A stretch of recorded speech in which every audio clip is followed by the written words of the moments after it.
கிறிஸ்துவில் பிரியமான சகோதர சகோதரிகளே,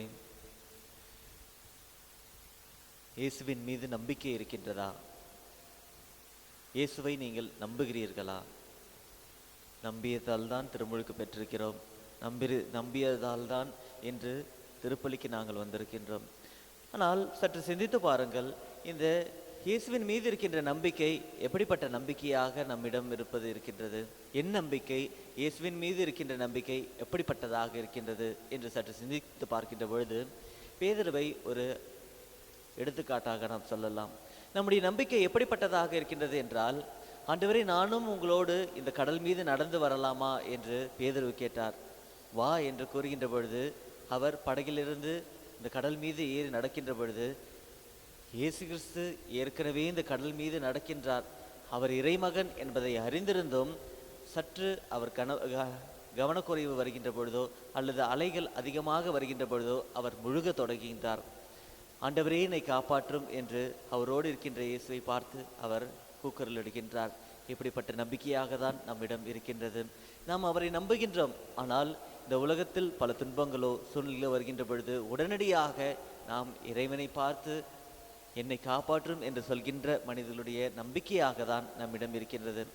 ஒருவேளை எடுத்துக்கொள்ளுங்கள், இந்த வேத கலாபானை எல்லாம் பற்றி பேசுகின்ற பொழுது ஒருவேளை இன்றிலிருந்து நீங்கள் இயேசுவை பற்றி பேசக்கூடாது, இயேசுவை பற்றி எதுவும் அறிவிக்கக்கூடாது என்று சொல்லிவிடுகின்றார்கள் என்றால் நாம் என்ன செய்வோம்? ஒருவர் இயேசுவை பற்றி பேசுகின்றார் என்றால் அவரையும் அவருடைய குடும்பத்தையும் அவர்கள் கொலை செய்து விடுவார்கள் என்று சொன்னால் நாம் என்ன செய்வோம்? இதே போல ஒரு சூழ்நிலையில்தான் நம்முடைய ஆதி கிறிஸ்தவர்களும் அவர்கள் பார்க்கின்றார்கள். ஸ்தேவான் அவர்கள் இயேசுவை பற்றி அறிவிக்கின்ற பொழுது அவர்களும் இந்த சூழ்நிலையை அவர் சந்திக்கின்றார். ஆனால் இயேசு கிறிஸ்து என்ற நற்செய்தியிலே நமக்கு ஒவ்வொருவருக்கும் 3 வாக்குறுதிகளை தருகின்றார். என் மீது நம்பிக்கை கொள்பவர்களுக்கு இந்த 3 வாக்குறுதிகளை தருகின்றார். என்னவென்றால், முதலாவதாக வாழ்வு தரும் உணவு நானே, என்னில் விசுவாசம் கொள்பவன் என்றும் வாழ்வான் என்று சொல்கின்ற பொழுது என்னிடம் நம்பிக்கை கொள்பவர்களுக்கு நான் என்னையே தருகின்றேன், நற்கருணை கொடுக்கின்றேன் என்று முதல் வாக்குறுதியை கொடுக்கின்றார். இரண்டாவதாக, தந்தைக்கும் உங்களுக்குமான ஒரு நெருங்கிய நட்புறவை நான் ஏற்படுத்தி கொடுக்கின்றேன் என்று சொல்கின்றார். மூன்றாவதாக, நிலைவாழ்வை கொடுக்கின்றேன். எந்த ஒரு நிலையிலும் என் மீது நம்பிக்கை கொள்பவனுக்கு நிலைவாழ்வு கிடையாது என்று சொல்லவில்லை, நிச்சயம் உங்களை நிலைவாழ்வுக்கு அழைத்து செல்வேன் என்று இந்த 3 வாக்குறுதிகளை கொடுக்கின்றார்.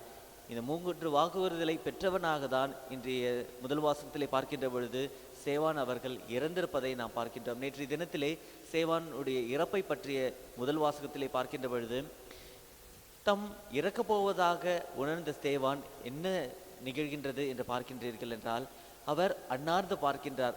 அவ்வாறு பார்க்கின்ற பொழுது கடவுளுடைய மாட்சியையும் அவருடைய பக்கத்தில் இயேசு கிறிஸ்து நிற்பதையும் பார்க்கின்றார். இதுதான் இயேசு கிறிஸ்து கொடுக்கின்ற 2வது வாக்குறுதியாக இருக்கின்றது. என்னிடம் நம்பிக்கை கொள்பவர் தந்தைக்கும் உங்களுக்குமான ஒரு நெருங்கிய நட்புறவை ஏற்படுத்துவேன். சேவான் அவர்கள் இயேசுவை நம்பினார், இயேசுவின் பாதையில் நடந்தார், பல அருள் அடையாளங்களை செய்தார்.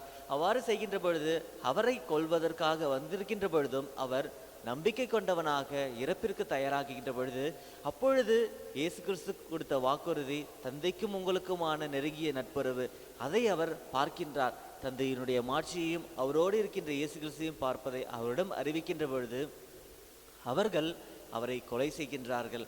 அப்பொழுதும் இயேசுவை போல என்ன சொல்கின்றார்? இந்த இரத்தப்பழி இவர்கள் மேல் சுமத்தாமல் இருக்கட்டும் என்று சொல்லி அவர் உயிரை விடுகின்றார். இந்த நம்பிக்கையை, இவருடைய நம்பிக்கையை பார்க்கின்ற அனைவரும் மனமாற்றம் பெறுகின்றார்கள். இயேசுவின் மீது அதிகமான நம்பிக்கை பெற்றவர்களாக தொடர்கின்றார்கள் என்பதை தான் இன்றைய முதல் வாசகத்தில் நாம் பெறுகின்றோம். இப்பொழுது சற்று சிந்தித்து பார்ப்போம். என்னுடைய நம்பிக்கை, இயேசுவின் மீது இருக்கின்ற நம்பிக்கை எப்படிப்பட்டதாக இருக்கின்றது? நிலையான நம்பிக்கையாக இருக்கின்றது என்றால் நாமும் ஸ்தேவானை போல் தயாராகுவோம் இறைவனுடைய மாட்சியை காண்பதற்காக. எனவே இன்றைய திருப்பலியிலே நம்முடைய நம்பிக்கை உறுதிப்படுத்துவதற்காக தொடர்ந்து மன்றாடுவோம்.